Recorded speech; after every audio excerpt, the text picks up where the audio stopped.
السلام علیکم ورحمۃ اللہ وبرکاتہ۔ بسم اللہ الرحمن الرحیم۔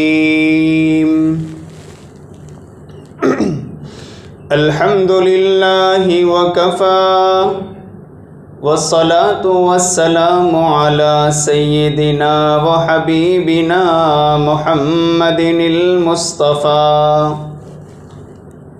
وعلى آلہ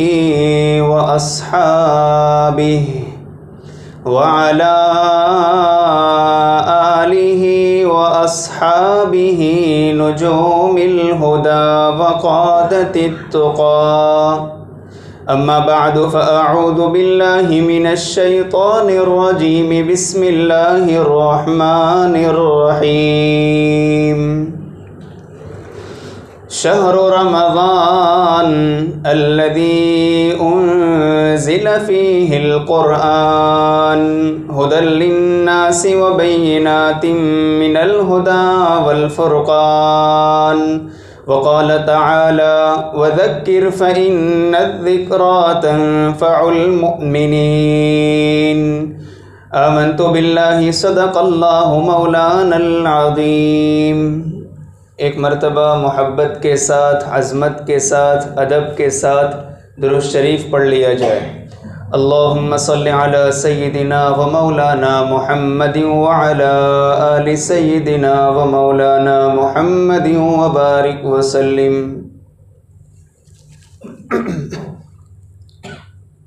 مقصد زندگی اللہ رب العزت کی بندگی، مقصد حیات اللہ تعالیٰ کی یاد۔ یہ دنیاوی زندگی ایک سفر ہے اور ہم سب مسافر ہیں، اور ہماری منزل آخرت ہے۔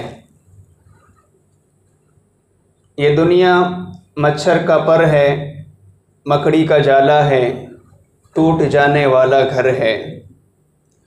دنیا کے اے مسافر منزل تیری کدھر ہے؟ دنیا کے اے مسافر منزل تیری کدھر ہے؟ کیوں کر لگے یہاں دل لمحوں کا یہ سفر ہے۔ آنکھ بند نہیں ہوتی کہ انسان اس عالم سے ہمیشہ ہمیش باقی رہنے والے عالم کی طرف رخصت ہو جاتا ہے۔ اس لیے عقل مندی کا تقاضا یہ ہے کہ جب سفر طویل ہے اور لوٹ کر بھی نہیں آنا ہے تو کچھ نہ کچھ توشہ سفر ساتھ لے لیا جائے، اور توشہ سفر اعمال صالحہ کا اہتمام ہے۔ نعمت ایمان، نعمت اسلام کو سلامت رکھتے ہوئے، بچاتے ہوئے، باقی رکھتے ہوئے دنیا سے رخصت ہونا ہے۔ یہ توشہ آخرت ہے، یہ توشہ آخرت ہے۔ اللہ رب العزت کا بے انتہا فضل ہے، اس مہربان رب کا کرم ہے کہ اللہ رب العزت نے ہم تمام کو پھر ایک بار ماہ مبارک رمضان المبارک عطا فرمایا، جس کی ایک ایک گھڑی، ایک ایک لمحہ قیمتی ہے، اور موت کا کوئی وقت متعین نہیں ہے، وہ تو دفعتاً اور اچانک آ جاتی ہے۔ اسی لیے حضرت لقمان حکیم نے اپنے بیٹے کو نصیحت کرتے ہوئے بہت پیاری نصیحت فرمائی کہ بیٹا توبہ میں کبھی دیر مت کرنا، توبہ میں کبھی دیر مت کرنا، اس لیے کہ موت کا کوئی وقت متعین نہیں ہے، مقرر نہیں ہے، وہ تو دفعتاً اور اچانک آ جاتی ہے۔ اس لیے عقل مندی کا تقاضا یہ بھی ہے کہ ہم اس ماہ مبارک کی ایک ایک گھڑی کو، ایک ایک لمحے کو وصول کرتے ہوئے گزار دیں، اس لیے کہ ہمارے علم میں یہ بات نہیں ہے کہ آنے والا ماہ رمضان المبارک ہمیں نصیب ہوگا یا نہیں ہوگا۔ ایک بہت ہی مبارک چانس ہے، ہم اس میں اپنی روحانیت کو بنانے کی فکر کریں، اپنی روحانیت میں اضافے کی کوششیں کریں، اللہ رب العزت سے ٹوٹ کر اللہ تعالیٰ کی محبت مانگیں، اور ایک نئی زندگی کا آغاز کریں، اور گزری ہوئی زندگی سے توبہ کریں، اور ایک نئی زندگی کی شروعات کریں۔ حضرت عبداللہ ابن مبارک رحمۃ اللہ علیہ ایک لڑکی کے عشق میں مبتلا ہو گئے، اللہ کی شان، اللہ رب العزت انہیں ہدایت دینا چاہتے تھے۔ واقعہ یوں بنا کہ اس لڑکی نے ایک مرتبہ یہ کہا کہ تم آج رات میرے گھر کے قریب کھڑے رہ کر میرا انتظار کرنا، میں فلاں وقت آپ سے ملاقات کروں گی۔ انہوں نے اس کی بات پر عمل کرتے ہوئے اس کے گھر کے قریب کھڑے رہ کر انتظار کرتے رہے۔ جب بہت زیادہ انتظار طویل ہوا، وہ انتظار کرتے ہی رہے اور یہ باہر نکل نہیں رہی تھی۔ جب صبح کا وقت قریب آنے لگا یا رات کا ایک بہت اچھا سا حصہ گزر گیا تو ان کے دل پر چوٹ پڑی کہ ہائے، ایک مخلوق کی محبت میں نے انتظار کرتے ہوئے رات گزار دی۔ کاش کہ اللہ کی محبت میں یہ رات گزارتا، کاش کہ میں اللہ تعالیٰ کی طلب میں رات گزارتا تو کچھ نہ کچھ اس کی رحمت سے ضرور حصہ مل جاتا۔ فوراً توبہ کی اور اس کے بعد علم حاصل کر کے امیر المؤمنین فی الحدیث بن گئے۔ یہ اللہ تعالیٰ کی محبت انسان کو پھر چار چاند لگا دیا کرتی ہے۔ اس لیے اللہ تعالیٰ سے ٹوٹ کر اللہ تعالیٰ کی محبت کا سوال کریں۔ پیارے رب، یہ ماہ مبارک ہماری زندگی سے گزرتا جا رہا ہے اور آئندہ ماہ رمضان المبارک نصیب ہوگا یا نہیں ہوگا ہمیں اس کا علم نہیں ہے، لہٰذا اسی ماہ مبارک کو آپ ہماری مغفرت کا ذریعہ بنا دیجیے۔ اسی ماہ مبارک کو آپ ہمیں اپنی محبت کے عطا کرنے کا سبب بنا دیجیے، اور اے اللہ آپ ہمیں اپنی محبت دے دیجیے، معرفت کا نور دے دیجیے، اپنا قرب دے دیجیے، مقام احسان دے دیجیے۔ بہت ہی بابرکت لمحات ہے۔ ایک بہت بڑے اللہ کے ولی ہیں، اللہ تعالیٰ ان کا سایہ عاطفت اس امت پر ہمیشہ باقی رکھے۔ حضرت مولانا پیر ذوالفقار احمد صاحب نقشبندی دامت برکاتہم العالیہ 100 مرتبہ سے زیادہ محبوب صلی اللہ علیہ وسلم کی جوانی میں خواب میں زیارت کر چکے ہیں۔ 100 مرتبہ سے زیادہ جوانی میں خواب میں زیارت کر چکے ہیں۔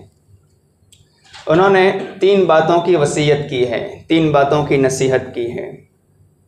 پہلی بات یہ ہے کہ ایک کام بالکل نہ کریں، ہرگز نہ کریں، اور ایک کام کریں مگر بہت کم کریں، اور ایک کام بہت زیادہ کرنا ہے۔ تو کتنے کام ہیں؟ 3 کام ہیں۔ ایک کام بالکل نہیں کرنا، وہ یہ ہے کہ علم اور ارادے سے گناہ ہرگز نہیں کرنا ہے، اور ایک کام ہے جو کرنا ہے لیکن بہت کم کرنا ہے، وہ یہ ہے کہ کھانا کھائیں مگر احتیاط سے کھائیں۔ کھانے کی بھی ایک لمٹ ہونی چاہیے، حریص بن کر نہیں کھانا چاہیے، پیٹ بھر کر کھانا چاہیے، جی بھر کر نہیں۔ بہت سے ماشاءاللہ اتنے بابرکت لوگ ہوتے ہیں کہ اطراف کے کوئی ہوٹل باقی نہیں رہتی جہاں حضرت کے قدم نہ گئے ہوں، شخصیت بھی اتنی اعلیٰ ہوا کرتی ہے۔ بہت سے لوگ بیچارے فرشتوں کو بھی سمجھ میں نہیں آتے۔ تو ایک کام کریں مگر بہت کم کریں، وہ ہے کھانا کم کھائیں، کھانا کم کھائیں، اور ایک کام کرنا ہے بہت زیادہ کرنا ہے، وہ ہے اللہ تعالیٰ کا ذکر۔ اللہ تعالیٰ کی ذکر میں قرآن کریم کی تلاوت بھی شامل۔ قرآن کریم کی تلاوت افضل ذکر ہے، درود شریف کی پابندی، کثرت استغفار، ہر وہ عمل جو اللہ تعالیٰ سے جوڑ دے ذکر میں شامل ہے۔ تو یہ 3 کام کی وصیت کی ہے۔ نمبر 1 پر ہے ایک کام ہرگز نہیں کرنا ہے، وہ ہے علم اور ارادے سے کبھی گناہ نہیں کرنا۔ اس کی مثال سمجھ لیجئے۔ مثال کے طور پر ہم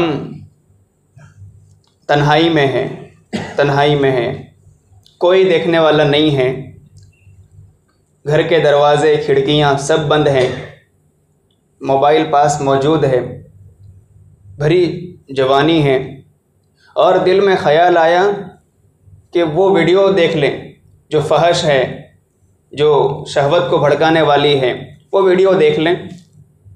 تو ارادہ بھی ہے اور علم بھی ہے کہ دیکھوں گا تو میرا نقصان ہے، لیکن پھر بھی علم اور ارادے سے بندہ ویڈیو دیکھ کر اللہ تعالیٰ کی نافرمانی کر رہا ہے۔ تو فرمایا یہ کام ہرگز نہیں کرنا ہے۔ ہاں اگر بے دھیانی میں کوئی گناہ ہو جائے، جیسے بات کر رہے تھے اور جھوٹ بولنے کا ارادہ نہیں تھا، زبان سے جھوٹ نکل گیا تو فوراً توبہ کر لیں، معافی مانگ لیں، اللہ تعالیٰ معاف کر دیں گے۔ لیکن علم اور ارادے سے ہرگز کوئی گناہ نہیں کرنا ہے، کوئی گناہ نہیں کرنا ہے۔ اپنی جوانی کو ہم اللہ تعالیٰ کی یاد میں گزارنے والے بنیں۔ جیسی جوانی گزرے گی، بڑھاپا اللہ تعالیٰ اتنا ہی سلامتی والا عطا فرمائیں گے۔ ہمارے حضرت مولانا صلاح الدین صاحب سیفی نقشبندی دامت برکاتہم العالیہ نے ایک بہت زبردست واقعہ سنایا، لطیفہ ہی سمجھ لیجئے کہ ایک نوجوان نے کسی محلے میں مکان لیا اور اس کے مکان کے بالکل لگ کر سامنے ایک اور مکان تھا جس میں کوئی حور پری رہا کرتی تھی۔ اب ایک مرتبہ دونوں کی نظریں مل گئی، یہ اس پر عاشق ہو گیا۔ اب وہ زمانہ موبائل کا تو نہیں تھا کہ میسیجز سے بات ہو جائے، تو وہ اس طرف سے چٹھی پھینکتی تھی اور وہ وہاں سے خط بھیجتی تھی۔ اب یہ سلسلہ چلتا رہا۔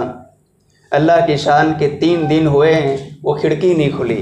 اب یہ بڑا پریشان ہوا کہ پتہ نہیں انتقال ہو گیا یا زمین کھا گئی، آسمان کھا گئی، کوئی چٹھی بھی نہیں آ رہی ہے اور نہ دیدار نصیب ہو رہا ہے۔ اب سننا، 3 دن کے بعد وہ کھڑکی اوپن ہوئی، 3 دن کے بعد وہ کھڑکی کھلی تو اس نے یوں چٹھی پھینکی، اور چٹھی میں کیا لکھا ہوا تھا؟